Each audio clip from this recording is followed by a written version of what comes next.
Good morning, everyone, and welcome to today's webinar. My name is Kathleen Sullivan, and I'm a Health and Safety Advisor with WorkplaceNL. I'll be presenting today's webinar on human factors increasing the risk of slips, trips, and falls. WorkplaceNL has partnered with the Newfoundland and Labrador Construction Safety Association, or the NLCSA, and the Occupational Health and Safety Division of the Department of Digital Government and Service NL to promote Fall Prevention Awareness Week aimed at the construction industry. Fall Prevention Awareness Week will take place this week from February 20th to the 26th, 2022, and our aim is to raise awareness about fall hazards and how they can be eliminated or mitigated, and promote a positive workplace culture relating to fall prevention. You can visit nlcsa.com to access a host of resources aimed at raising awareness about fall hazards and their prevention, including live webinars, virtual toolbox talks, safe work procedures, and more. So a few housekeeping items before we get started here. So asking questions is encouraged. If you'd like to ask me a question, you can type them into your chat window. It's usually right there on the right-hand side of your screen, and I'll respond to them at the end of the presentation. If we run out of time, I'll answer your questions in an email. And then every 30 minutes or so, we're going to take a micro break. So it's just a little break from sitting or standing, depending on what posture you're in. And it's just to ask to stand and stretch and move your body to give yourself the opportunity to change postures and get the blood pumping. Don't want anybody falling asleep here. All right, so today's topics. It's not only unsafe conditions that can cause workplace slips, trips, and falls. Human factors can play a major role in the occurrence of these incidents and therefore must be considered when analyzing the potential for workplace hazards. Throughout this webinar, we'll define slips, trips, and falls, explore the factors that lead to falls, including human factors, discuss the role of workplace parties, and review some fall prevention controls to reduce the risk of slips, trips, and falls in the workplace. Slips, trips, and falls are a leading cause of workplace injuries in Newfoundland and Labrador. Over 42,000 workers are injured each year due to falls, making up about 18% of all lost time claims accepted by workers' compensation boards across Canada. 66%, or 2/3 of falls happen on the same level caused by slips and trips. Slips happen when there's a loss of footing due to incomplete contact between the foot and the ground, or from loss of traction between the foot and the walking surface. Slips are caused by slippery surfaces, could be from frost, snow, or ice, spills, freshly waxed floors, mud or wet surfaces, unanchored mats, poor lighting, or improper footwear. Trips happen when walking is interrupted by an obstruction or an accidental error in stride. Trips are caused by uneven surfaces, such as wrinkled rugs or carpets, uneven ground, slopes, stairs, and steps. Objects in the way could be materials, tools, or clutter, uncovered cables, hoses or wires, a low drawer being left open, or narrow and short steps, which you'll see around all of St. John's since it's an old city. Obstructions blocking your line of vision, poor lighting, and improper footwear as well. And what is a fall? So falls happen when there's a loss of balance, usually from a slip or a trip, and it results in the body impacting the ground or the floor. So there's two major types of fall accidents: falls from height, for example, a worker falls from an elevation to the level below, and falls to the same level, where a worker falls to the same level that they were standing on, usually as a result of a slip or a trip.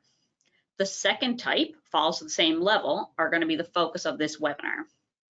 So there's several ways, again, that workers can fall in the workplace. So that first category, those falls from height, could be falling off the edge of a building or the side of a building, using ladders and scaffolds the wrong way, unstable ground, or overreaching on your ladder or improperly set up ladder, fall through a floor opening, falling off an object such as a chair, a stool, or a ladder. I'm sure everyone here has stood on a chair to replace a light bulb or something like that.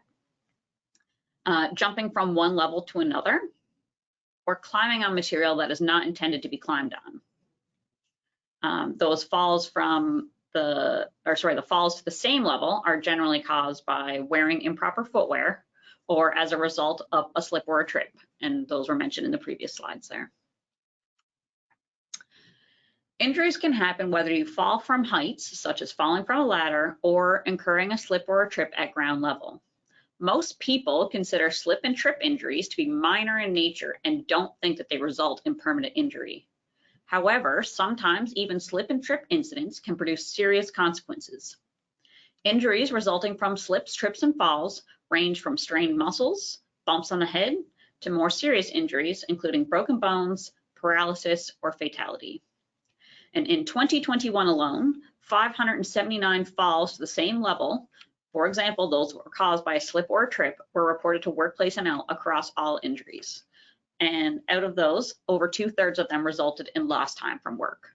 So while they might not seem as serious as a fall from height, a slip or a trip, or a fall caused by a slip or a trip can cause serious injury. So now we're going to look into some risk factors for slips, trips, and falls. So I've kind of broken them up into two categories for you here. Physical factors, those are what we would see as our traditional risk factors for falls. They include environmental risks, such as weather conditions, and then your workplace or your work factors, which includes factors in the workplace, such as the floor, how the work is conducted. And like I said, these ones are generally your traditional safety hazard. You can generally see these factors in the workplace and see that they're capable of causing a fall. Human factors, on the other hand, is a second category, and that's kind of what the focus of the webinar is going to be about. Human factors are broken up into biological risk factors such as age, gender, your physical condition, as well as behavioral risk factors such as being distracted, rushed, or tired. It's more almost related to the employee's mental state at some times. We're going to talk about these a little bit more detail here now. So I started off with workplace or work task risk factors because those are probably the most common things that people think about when they are considering fall hazards. So the first one is floor composition or conditions. So what types of floors are present in your workplace? Is it marble? Is it unfinished concrete? Is it carpet? Do floors have etchings or coatings or any sort of slip strip to enhance friction so there's less likelihood of slipping? Do you work in an office building with carpet? Is it worn on the edges? Are you working outside? Are there cracks, pits, dips, or rises in the floor or the ground? And more importantly, have those cracks or dips or whatnot been identified and addressed?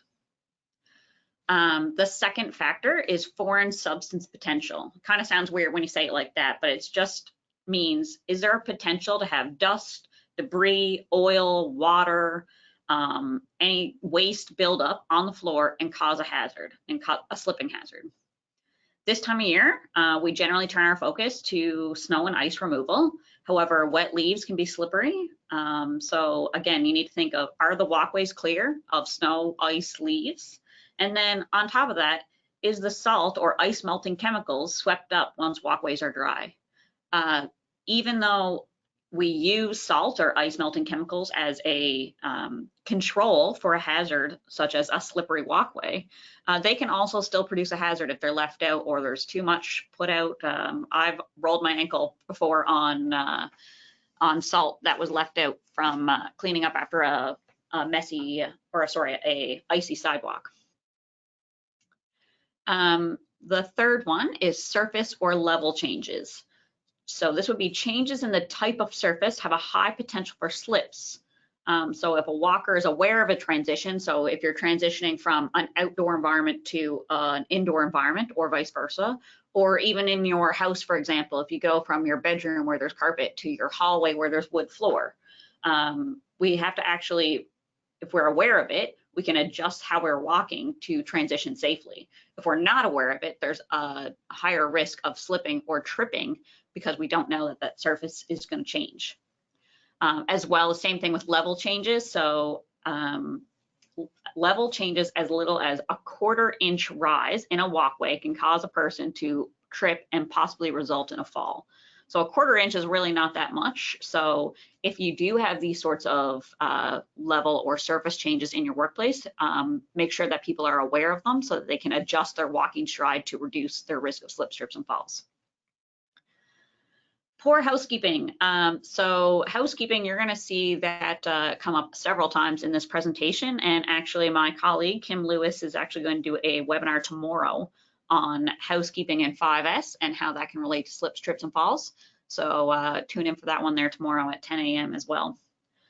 So poor housekeeping or poor storage increases the risk of tripping hazards and prevents adequate cleaning and things being put away in the proper place. And when things aren't put away, a lot more chance of somebody tripping over it. Number 5, visibility and lighting. So your depth perception and visual acuity are actually lower in lower light. And then glare from a transition from a light environment to a dark or vice versa. Like I always think of when you're exiting a building and it's like the sun is right in your eye sort of thing, or your eyes have to adjust when you come out of the building sort of thing. So that can obviously, if you can't see as well, can cause you to slip or trip, especially if there's a level or surface change. And then adequate lighting and signage can also mitigate these risks. Stairs. So studies have shown that 70% of all stair-related incidents occur on the top 3 and the bottom 3 steps. Many buildings in the province are older and walking surfaces may not meet current building codes. They're usually grandfathered in just because a lot of buildings in St. John's especially are, and even in the rest of the province as well, are older and they're grandfathered into the building codes. So the steps in older buildings are sometimes irregular in height and in depth, which makes trips and falls more likely. Features like, number 7 is unusual features. So that could be things like sloping. So any sort of slope increases the risk of slips, trips, and falls. And corner cutting on unmarked paths. So that would be like, you're supposed to go, 3 feet this way and then turn on a 90-degree angle, but you're like, oh, well, I'll just cut across this grass here sort of thing. So unmarked paths can get muddy or if they're wet in the morning with dew or whatnot, that sort of thing. So the risk of balance loss is increased. And especially if that unmarked path is also on a slope and contaminated with mud or dew or whatnot.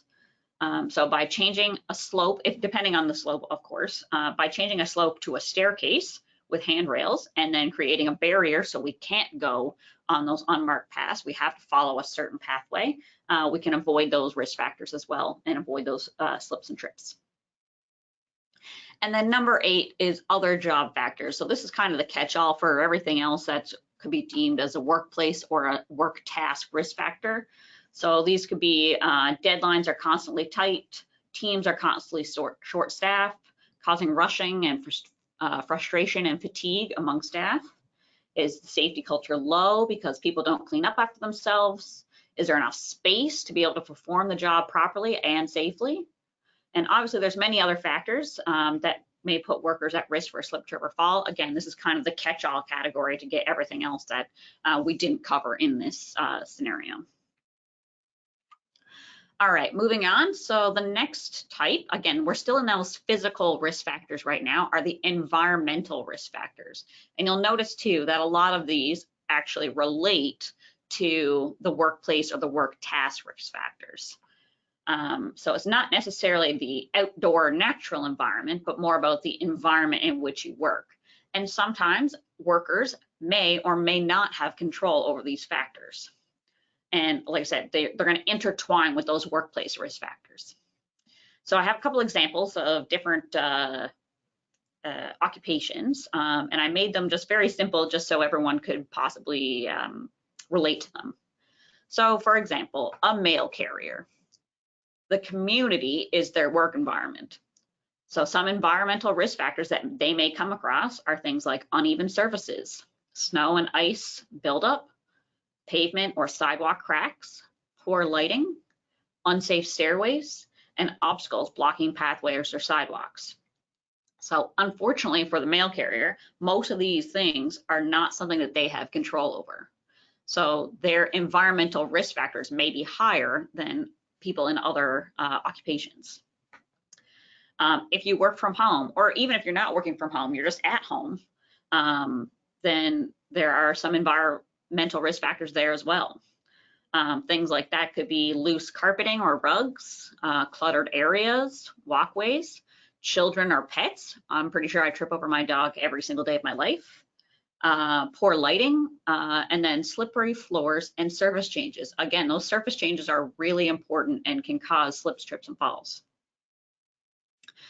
In a workplace, so this would just be, we'll say, like an office building, or in any workplace, you could see a poorly maintained building. A lot of buildings these days are not really designed for the work that they're carried out because they are so old, so it could be a poorly designed building. Could be poorly enforced policies or regulations. Poor surfacing or like slippery floors, a lack of handrails or grab bars, depending on what you're doing, and then unsafe or broken equipment, and maybe lack of a preventative maintenance type program. So again, some of these may seem like simple fixes, and some are. And in a few slides, we are going to discuss some of those fixes, those control measures to combat some of these risk factors as well. We're just kind of laying out the risk factors here right now. All right, moving on. So then we also have the biological risk factors. So we're getting into the human factors now. So there's two types of human factors, those biological ones and the behavioral ones. Unfortunately for us, biological risk factors mostly are related to age, which is something we cannot change about ourselves, unfortunately, no matter how hard some people try. So some of those biological factors is age. So our workforce is getting older. Advanced age increases your physical vulnerability and may affect your balance. Falls from the same level are more prominent across occupations for workers aged 65 and older, and are more likely to result in a fracture or fatality as people age. So this next sentence here is actually super important, so I'm going to say it twice. Older workers are actually more likely to exit the labor force through disability than voluntary retirement. So I'm going to say it again there. Older workers are more likely to exit the labor force through disability rather than voluntary retirement. So older workers are at such high risk for falls that they're more likely to exit, going off on a workers' compensation claim than just saying, oh, I'm retiring, I'm done. So that means that relatively safe jobs for younger age groups can be much more hazardous for older workers. The next one is gender. So unfortunately for women, they're more likely to be hospitalized for fall and or fall related injuries, as well as older women are even, which is over 65, they're at an even higher risk. So unfortunately for us ladies, that's something that we can't, or we don't really control. The next one, I have it in a different order on my slide, so I'll say it in this one, but cognitive impairments. So things like memory loss, anxiety, and depression. So anxiety and depression may not necessarily be related to getting older, but generally memory loss is, as well as sensory deficits such as poor vision and hearing deficits can increase your risk to a serious fall.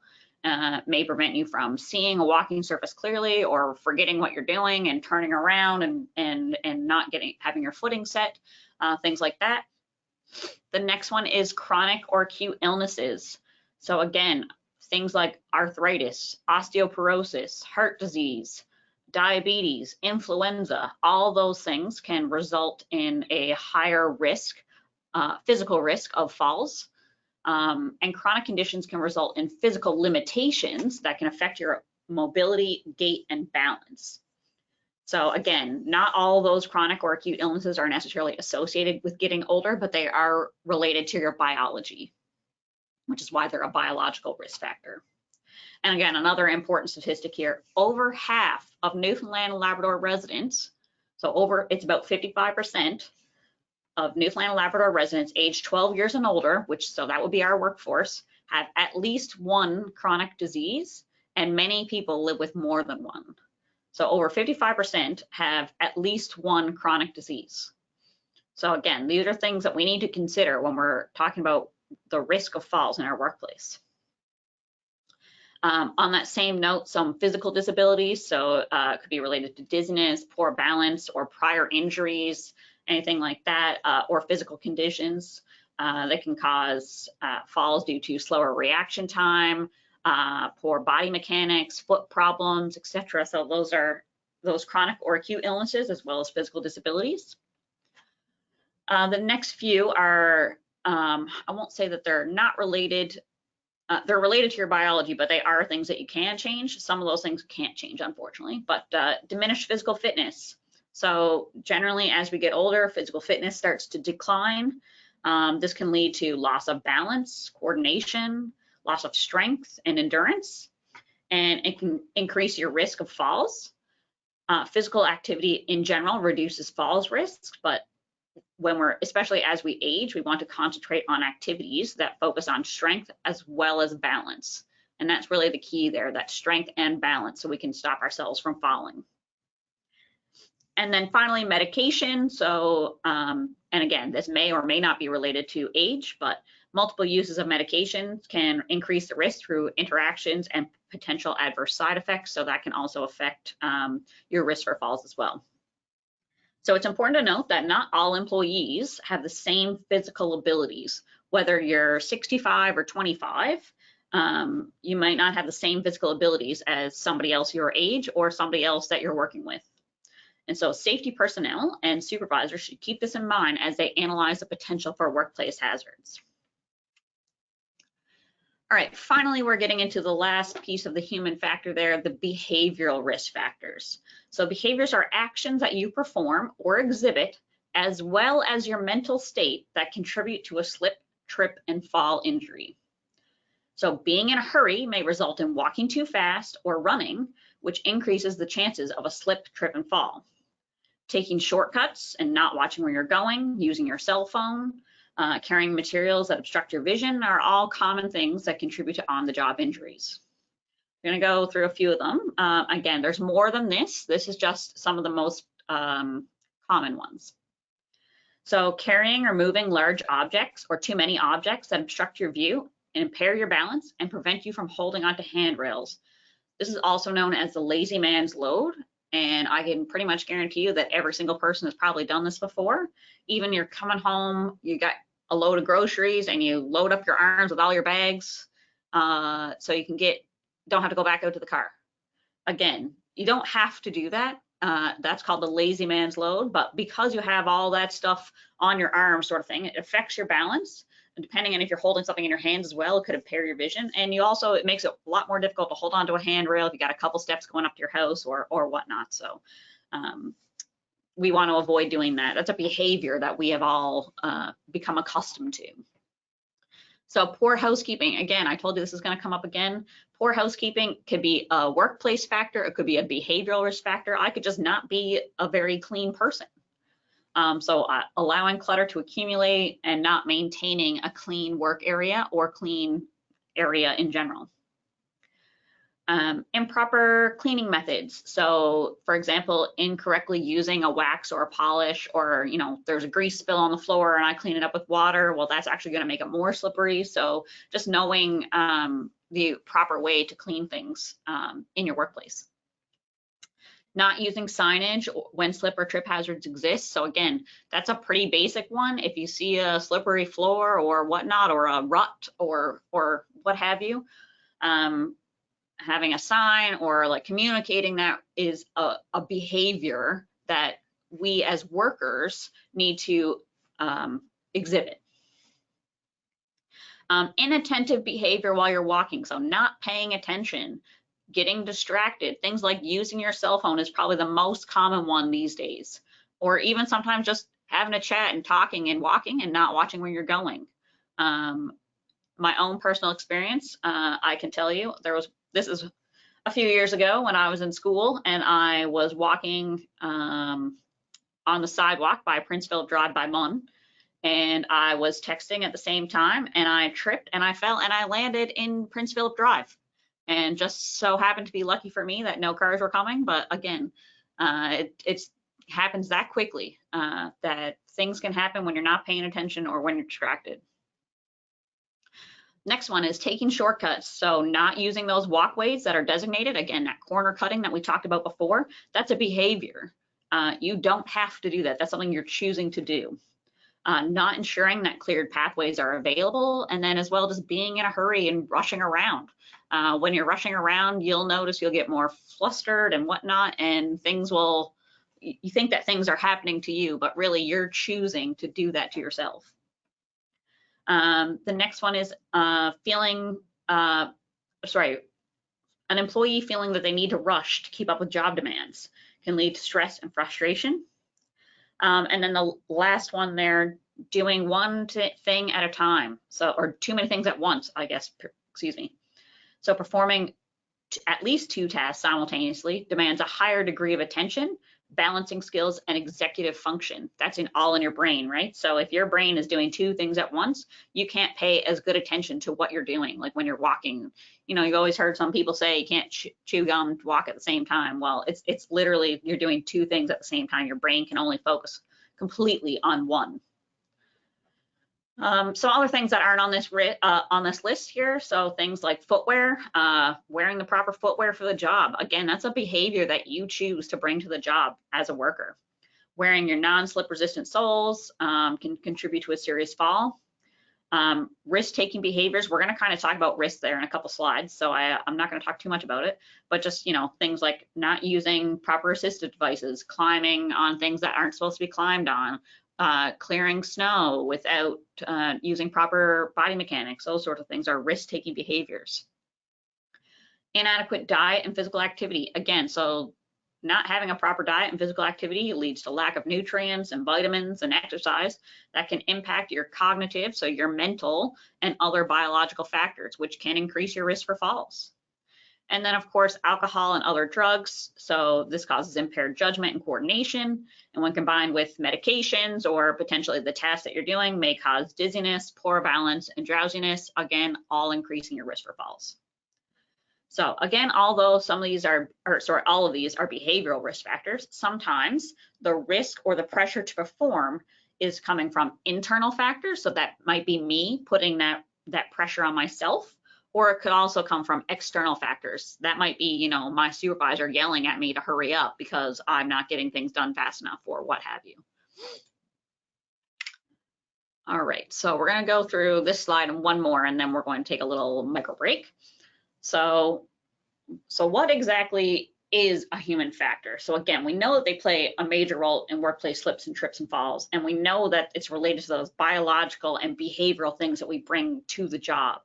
But we actually generally only consider, like I said, the things that we bring, that was discussed in the last 2 slides, those biological and behavioral factors. But really, in order to truly consider that human factor, we need to look at how the 3 aspects that are on the slide there, the job, the individual, and the organization actually work together, and how they interact to affect people's health and safety related behaviors at the workplace, and how that affects their risk for slips, trips, and falls.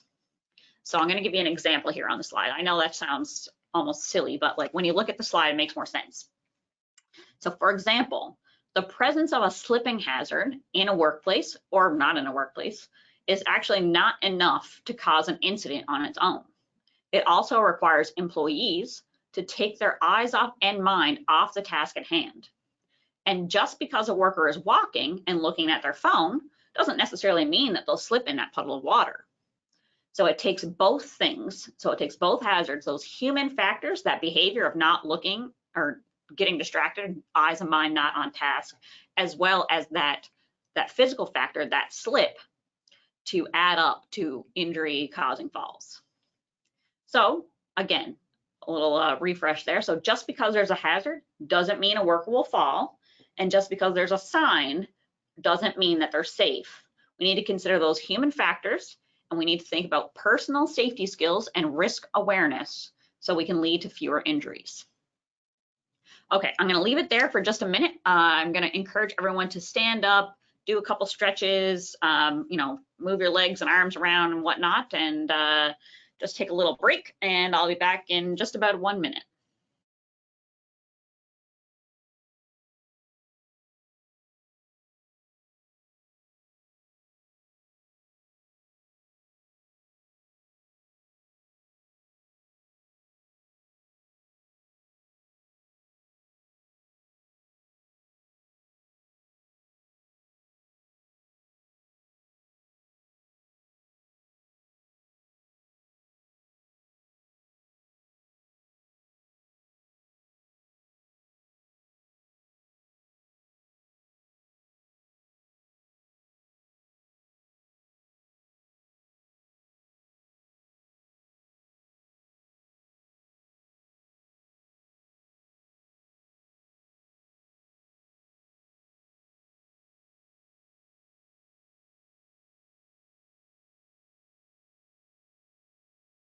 Okay, I am back. Hopefully everyone else is too.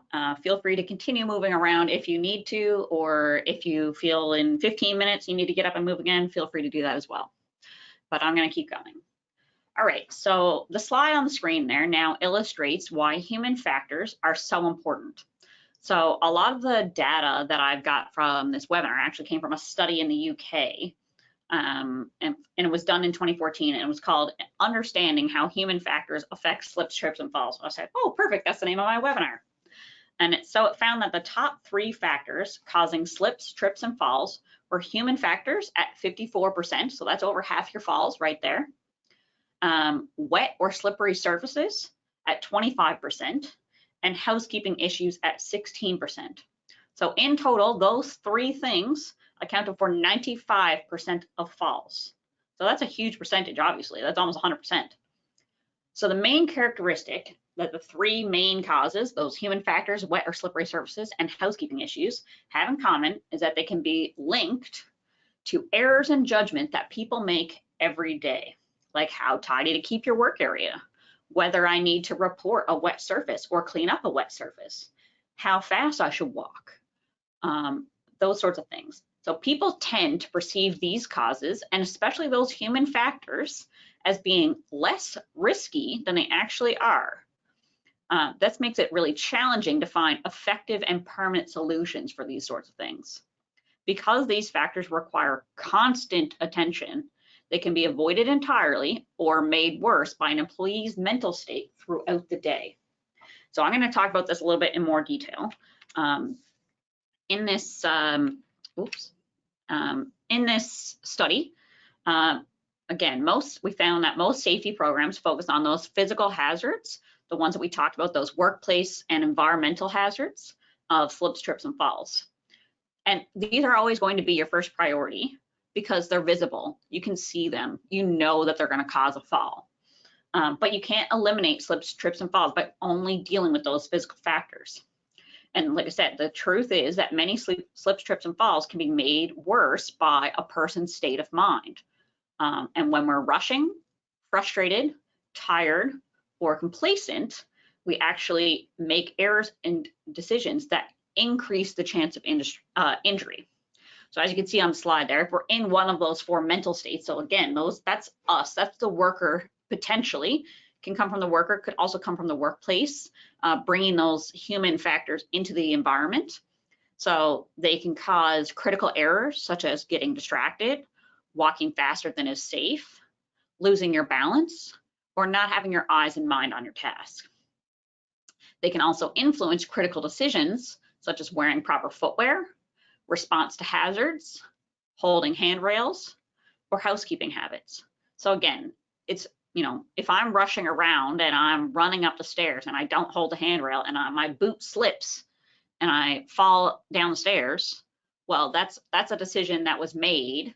I made that decision not to hold onto the handrails because I was in a rush.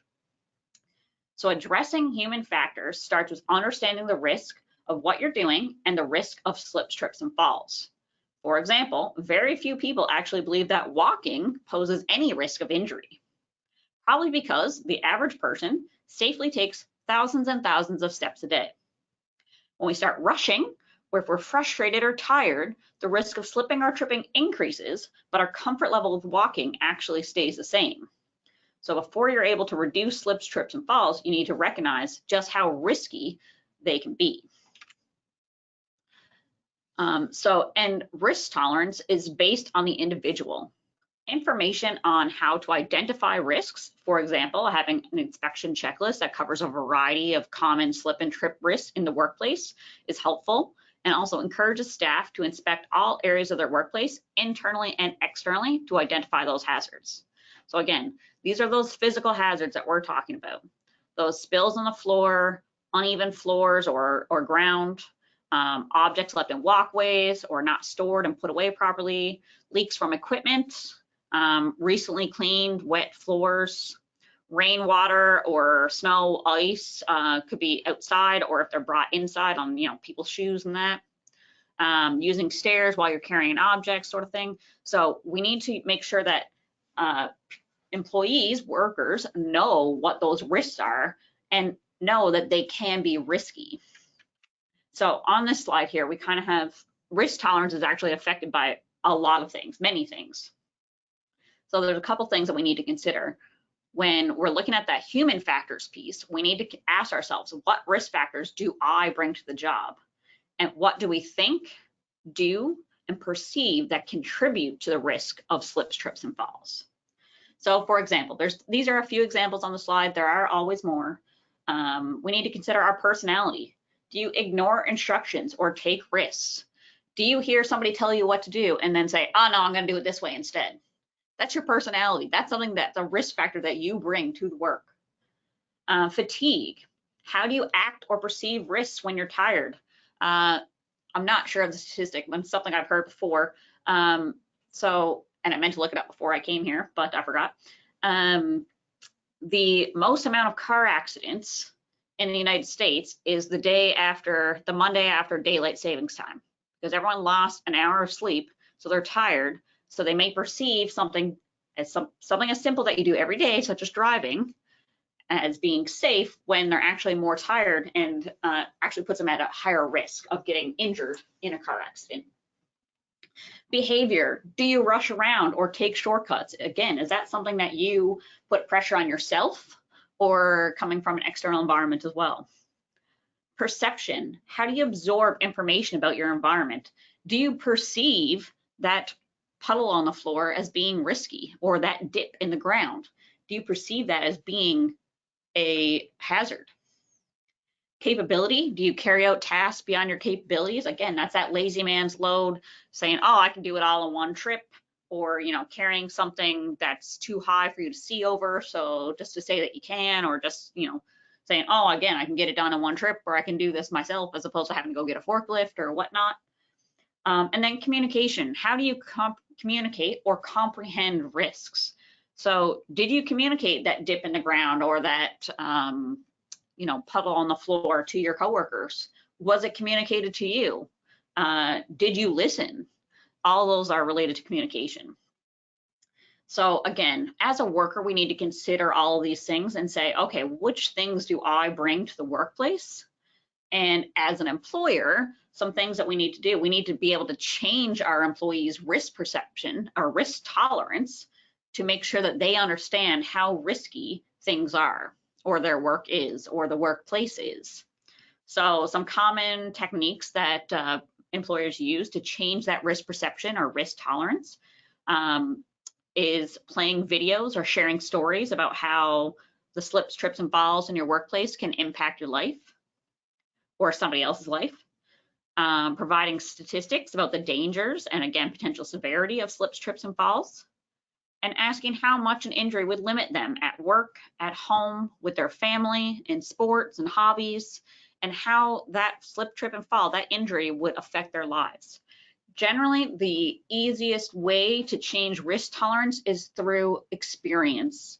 You'll see that people who have fallen due to a slip or a trip will be more aware of those risky things in their workplace as opposed to somebody who hasn't, because they've dealt with that injury and they don't want to deal with it again. That experience, and that's why, like I said, playing those videos and providing statistics and making them think about how that injury would impact them, that's how you kind of can change their perception without obviously having them slip and trip. So slips, trips, and falls are obviously a complex problem, and a complete plan to effectively combat it must include solutions for both those physical factors as well as those human factors.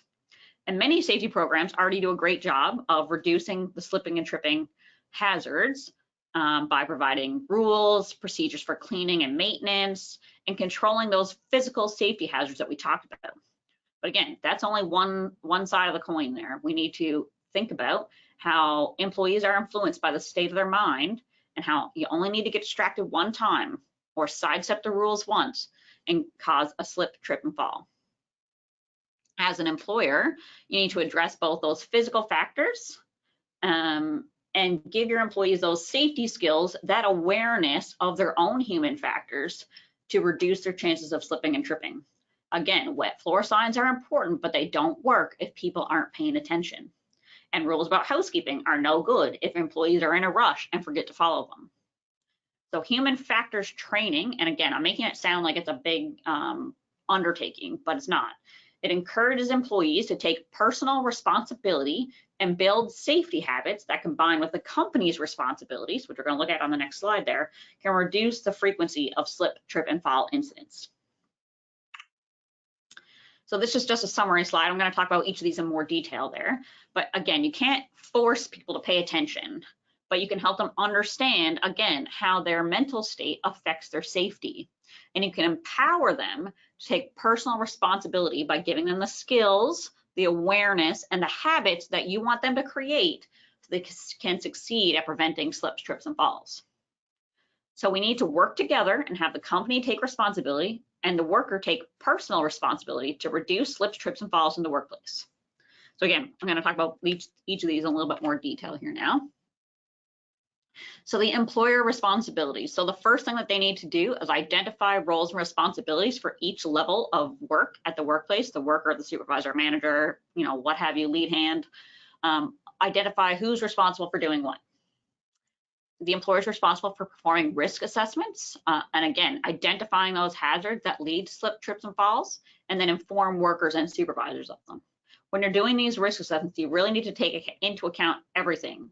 The facility that you're in, the design of the facility, the work area, the tools that are being used, any materials or processes that are being used, any task characteristics or job requirements, whether you're doing shift work, as well as those human factors, the people, not just the behaviors, but the actual individual. Again, are they older? Are they, do they have a physical disability? Those sorts of things. All those things need to be considered in that risk assessment. Employers are also responsible for investigating all incidents and near misses, tracking and trending incidents to identify areas of concern with regards to slip, trip, and falls. This is actually such an important thing that, in my opinion, not enough employers do. When you track and trend incidents, you figure out where these types of incidents are falling. So you say, my God, we're having, we had 10 incidents, we'll say, in the warehouse, and 7 of them are about slips, trips, and falls, and they all happen in the service area. Well, there you go. That's where you need to focus your attention. 70% of your slips, trips, and falls are happening in the service area. Well, that's what you need to work on. Developing those safe work practice and procedures in fall prevention. So again, that could be related to training. It could be related to, like I said, procedures, housekeeping, proper footwear, all those sort of things. Employers responsible for developing those. They're also responsible to provide training to workers in precautions to take in to prevent slips, trips, and falls. So that's kind of like that human factors thing that I was telling you about. You need to make sure that employees understand the risk that they bring to the workplace. And then making sure that on those workplace inspection checklists that there are slip, trip, and fall risk factors that you're checking on a regular basis to make sure that your workplace is not at risk of slips, trips, and falls. The supervisor responsibility. So these could be things like identifying and correcting any slip, trip, and fall hazards that are within their control, advising workers of those slip, trip, and fall hazards. They'd be responsible for enforcing those safe work practice procedures and fall prevention. Again, that could be a footwear policy, it could be a housekeeping policy, it could be a equipment related policy, making sure that they have, fall arrest equipment on or whatnot. Again, those are falls from height, but still it applies to supervisors. They could be responsible for conducting those instruction or education training sessions on slips, trips, and falls. And they're overall responsible for ensuring that the work area is free of clutter and walking surfaces and that sort of thing is in good condition. Again, that might not be your supervisor, but it might be a supervisor. It could be a custodian, janitor, whatever, what have you. And then we have the worker responsibility. So again, their job is to make sure they're following all safe work practices and procedures, which includes adhering to recommended housekeeping practices and wearing the appropriate footwear for the task.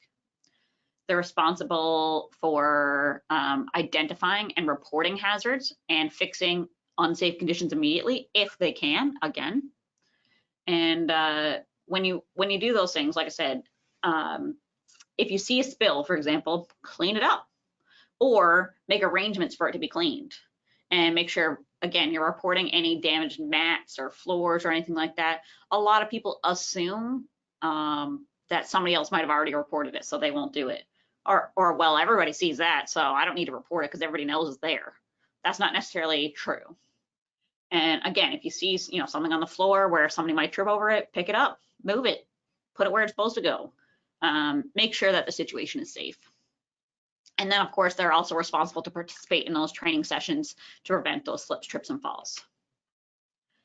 So, reminding workers of safe walking and housekeeping practices can be useful, again, but it doesn't result in that long-term change in habits that we need to see to stop slips, trips, and falls, to prevent them. So in order to do that, we need to have those reminders, regularly address those human factors in toolbox talks, safety meetings, pre-job, whatever you got. And we also need to train those workers in the skills and habits that they need, those human factors, to reduce errors, make better decisions, and maintain focus, so they're not as reliant on remembering that what you said in that toolbox talk last week to be safe in their job. And again, most companies already have plenty of rules and engineering solutions dealing with those physical hazards, which is great. But implementing that human factors piece requires a lot more than, like I said, just telling workers to pay attention. We need to provide workers with the ability to recognize when they're at risk for a slip or trip incident and adjust their activities accordingly to avoid injury. And then it's more about, complementing and strengthening your compliance measures with those rules and procedures as part of your thing to avoid the physical hazards by addressing that mental state, that mental element that employees bring to the job.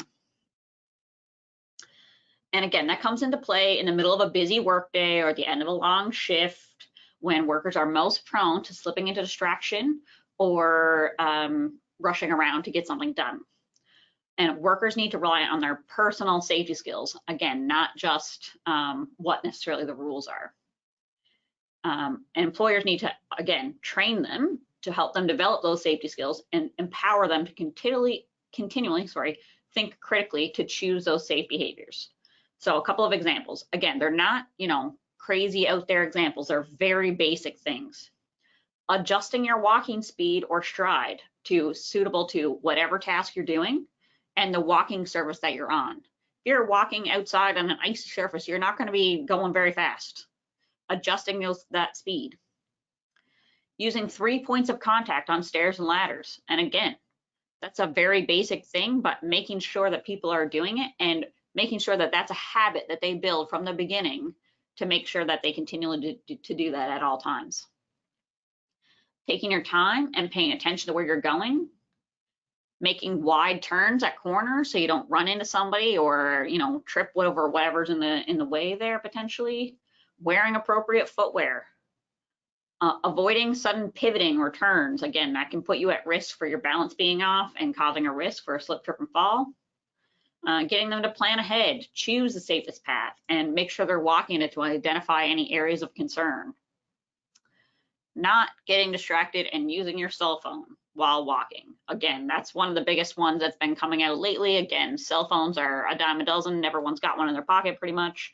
So, and they're a connection between your work self and the outside world. Oh, well, if you have something going on at home or you want to see how the Leafs did on the game last night, whatever, that sort of thing. There's always, that connection that can be a super big distraction and put you at risk for slips, trips, and falls. And then, of course, the last one is to stay, get, or become active.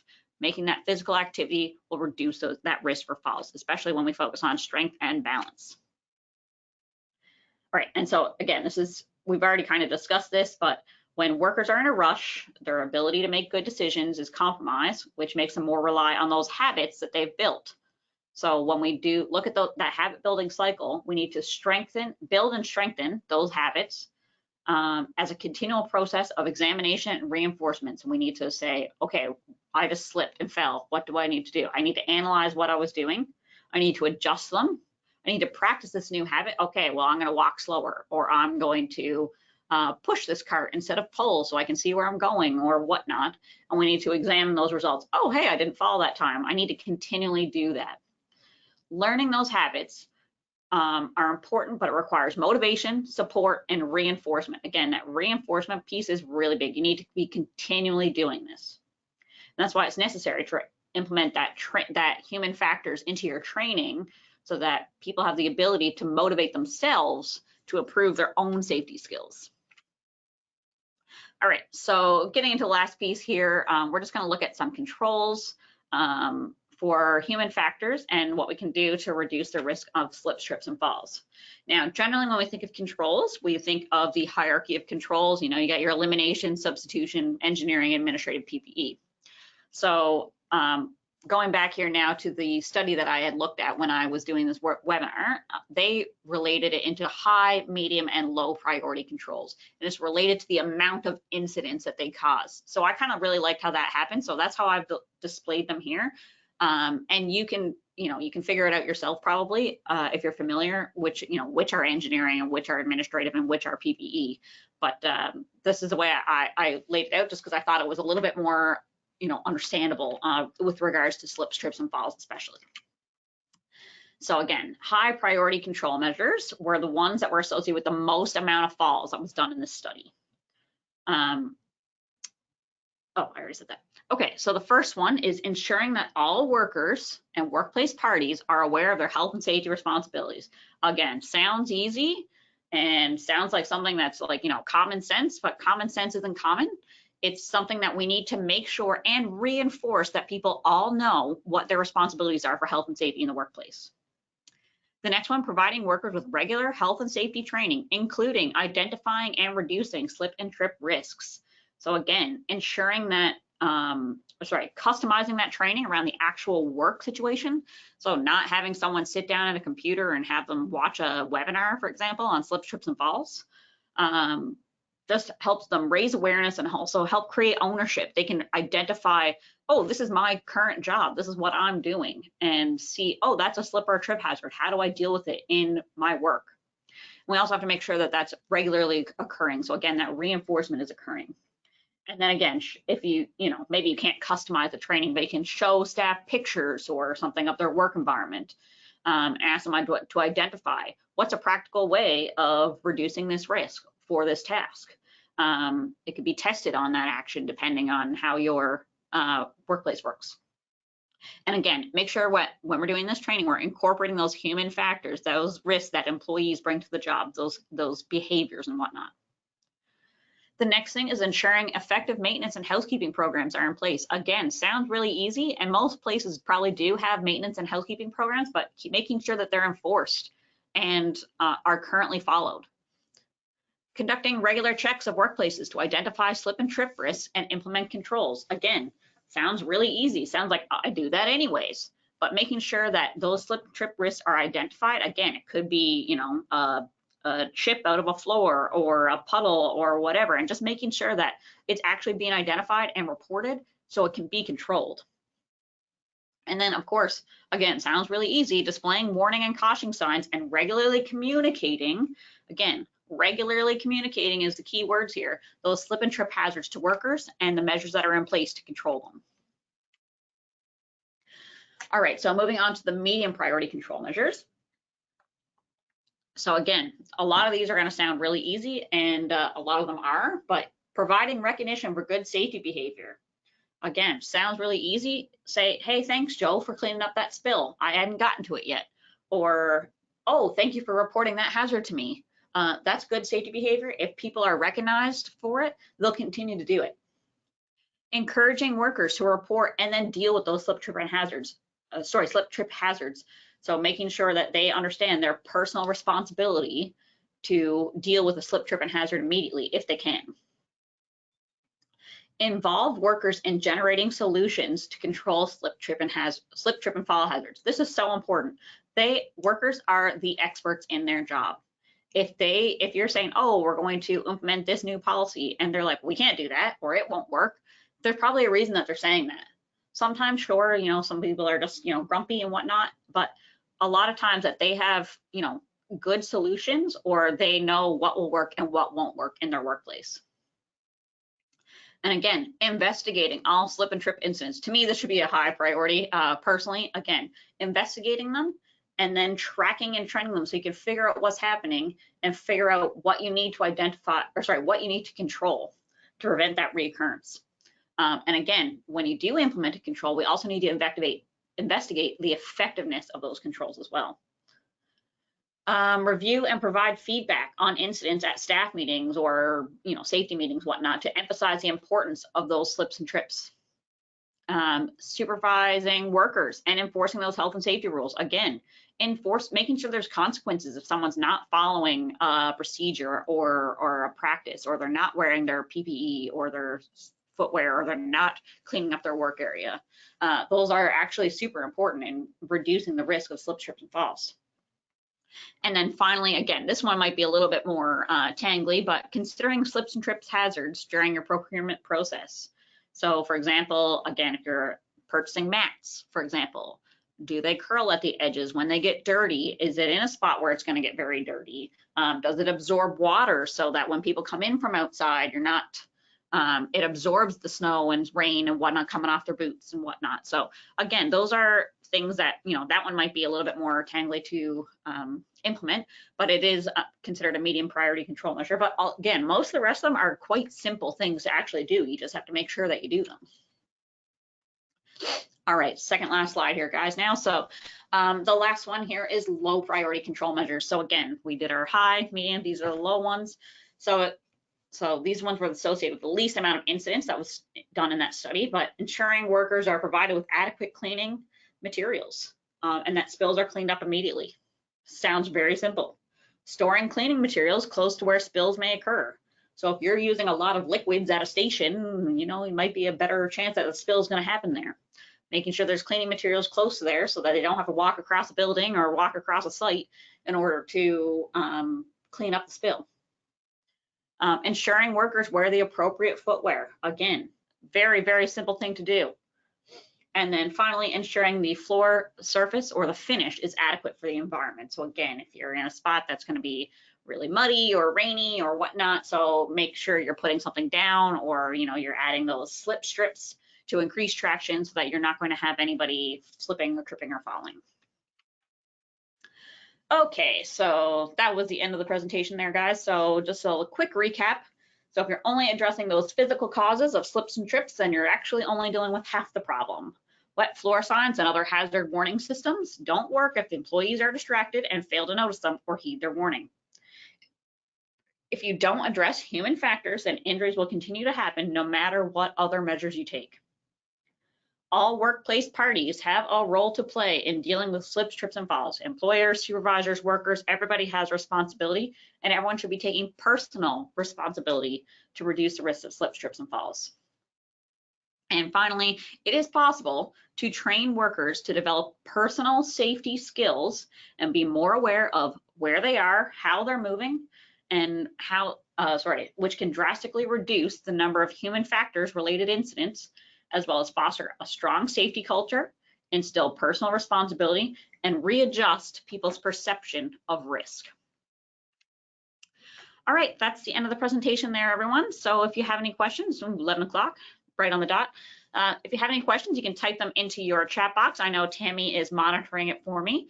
And I'll just wait a couple of seconds there, or a couple of minutes, and if there's any questions, pop them in there.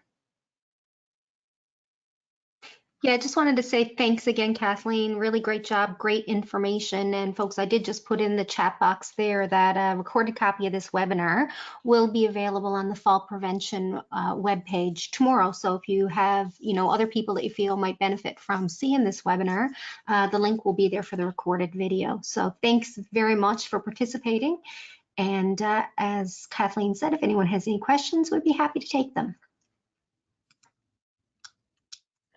I'll just go to this slide there while we're waiting to see if there's any questions. So again, this is Fall Prevention Awareness Week.